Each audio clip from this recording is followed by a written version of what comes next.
Shalom, bertemu lagi dalam renungan hari ini. Puji Tuhan, hari yang baru, kesempatan yang baru. Kiranya kegiatan yang kita lakukan setiap harinya ya, dengan membaca dan merenungkan ayat firman Tuhan, benar-benar dalam nama Tuhan Yesus benar-benar menguatkan kita. Kita semakin berakar, bertumbuh, berbuah lebat bagi kemuliaan Tuhan. Biarlah di hidup kita yang sekali ini kita bisa menjadi apapun yang Tuhan mau, bisa melakukan apapun yang Tuhan mau. Amin ya.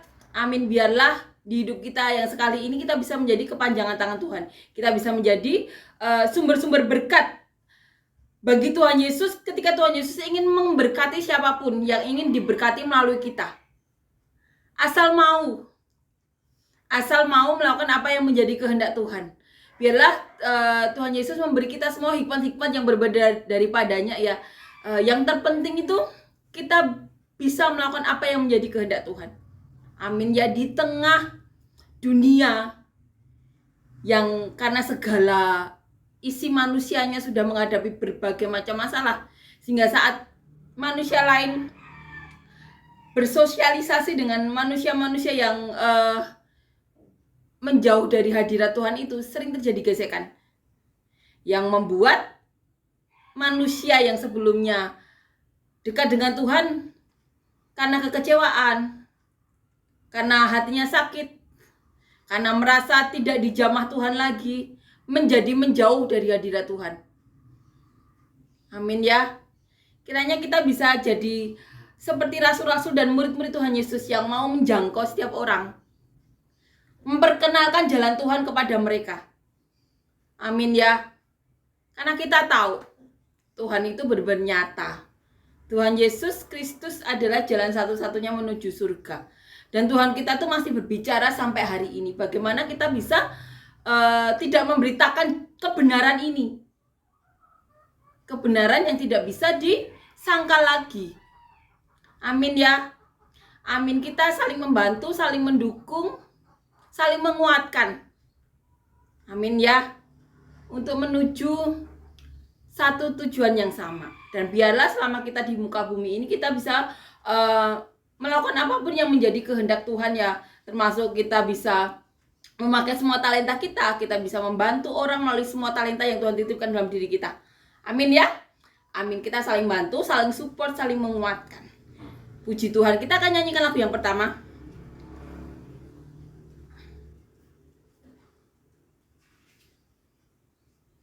Bangkit, serukan nama Yesus. Maju, nyatakan kuasanya. Kita buat iblis gemetar, kalahkan tipu dayanya dengan kuasa namanya.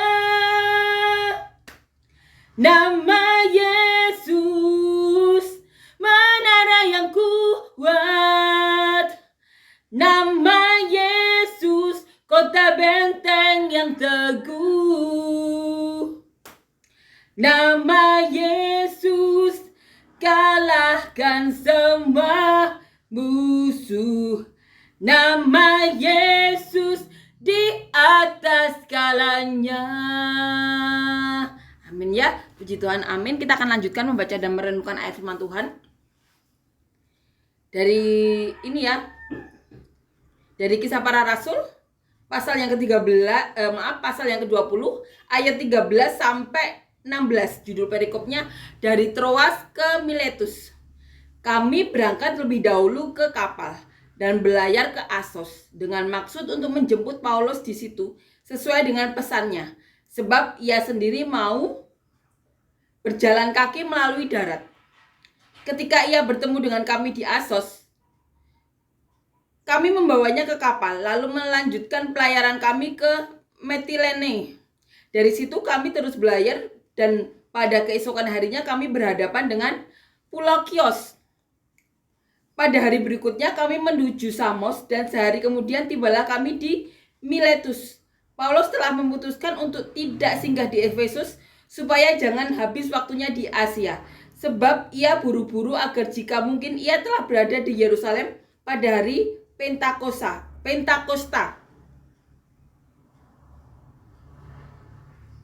Amin ya. Dari Troas ke Miletus.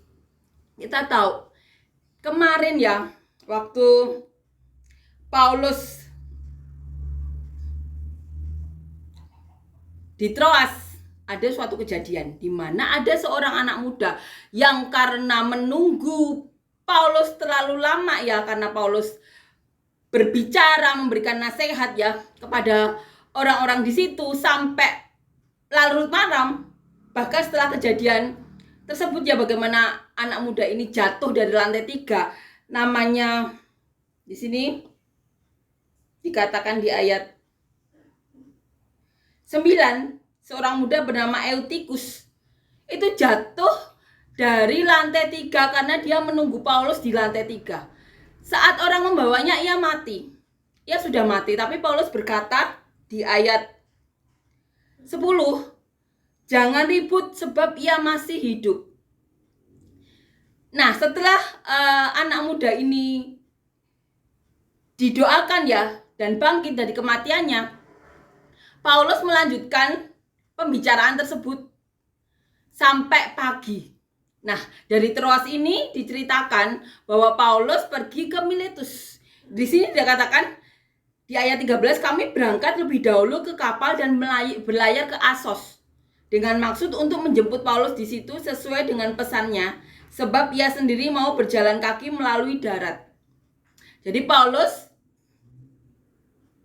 mau berjalan melalui darat karena di darat Paulus bisa sambil ini ya berfirman ya kepada setiap orang yang ditemui, seperti yang dilakukan Paulus selama ini. Dikatakan di ayat 14, ketika ia bertemu dengan kami di Asos, kami membawanya ke kapal lalu melanjutkan pelayaran kami ke Metilene. Nah, setelah bertemu ya di Asos,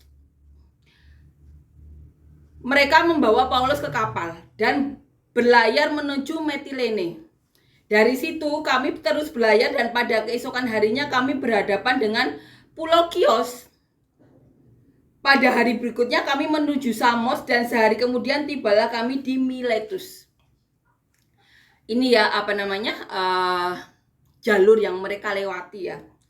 Paulus di ayat 16, Paulus telah memutuskan untuk tidak singgah di Efesus supaya jangan habis waktunya di Asia, sebab ia buru-buru agar jika mungkin ia telah berada di Yerusalem pada hari Pentakosta. Jadi waktu itu Paulus memutuskan untuk tidak ke Efesus karena nanti waktunya habis di Asia. Karena Paulus mau merayakan hari Pentakosta ya di Yerusalem. Ini perjalanan panjang yang dilalui Paulus untuk memberitakan firman Tuhan. Paulus yang dulu bernama Saulus, seorang Yahudi yang membunuh para murid, orang-orang pengikut Tuhan Yesus. Tapi ketika Tuhan memerlukan hal-hal yang ada dalam diri Paulus, yang saat itu bernama Saulus, Tuhan Yesus menemui Paulus. Dan saat itu pun orang-orang yang berada di sekeliling Paulus juga mendengar bagaimana Tuhan berkata-kata kepada Paulus. Mereka mendengar, bukan hanya Paulus. Dan ini sesuatu yang diperlukan Tuhan Yesus. Paulus benar-benar menempuh perjalanan panjang kemanapun untuk memberitakan firman Tuhan. Seorang Yahudi, anggota Mahkamah Agama, yang dulu membunuh Stefanus, mengizinkan Stefanus dibunuh. Ketika Tuhan lawat, Roh Kudus bekerja, Paulus benar-benar berintegritas pada Tuhan. Paulus benar-benar memberitakan firman Tuhan. Amin ya. Amin. Kiranya apa yang dilakukan Paulus ini benar-benar menguatkan kita. Seseorang yang dahulu berdosa, asalkan mau dipakai Tuhan, dan Tuhan mau pakai, sampai Paulus dibutakan.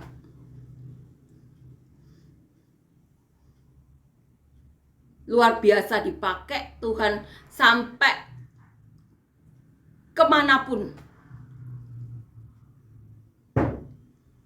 Puji Tuhan ya, biarlah kita bisa menjadi apa yang Tuhan mau. Biarlah di hidup kita yang sekali ini kita benar-benar melakukan apa yang menjadi kehendak Tuhan, menyebarkan firman Tuhan. Amin ya, biarlah kita dipakai oleh Roh Kudus untuk apapun yang Tuhan mau.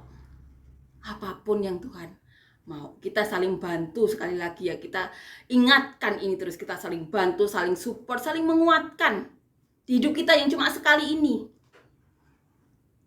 Satu kali kesempatan ini biarlah kita pakai benar-benar untuk melakukan apapun yang menjadi kehendak Tuhan. Mari kita menjadi orang seperti yang Tuhan Yesus mau, yaitu menyelamatkan, bukan menghakimi, agar semakin banyak orang-orang yang mau melalui jalan Tuhan.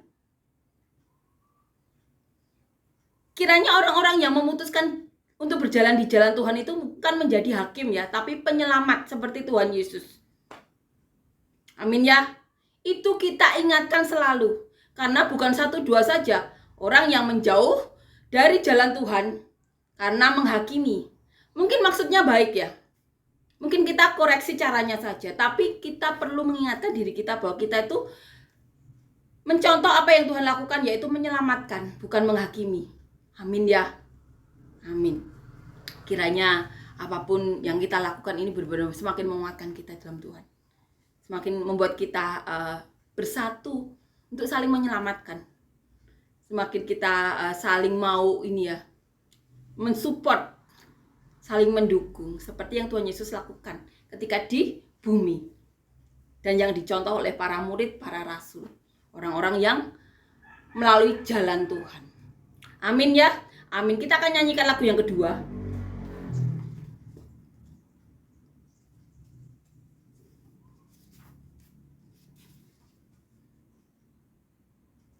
Bapa, besar sungguh kasih setiamu, nyata sungguh perlindunganmu, tak satu kuasa mampu pisahkan aku dari kasih-Mu. Bapa, ajarku selalu hormati-Mu,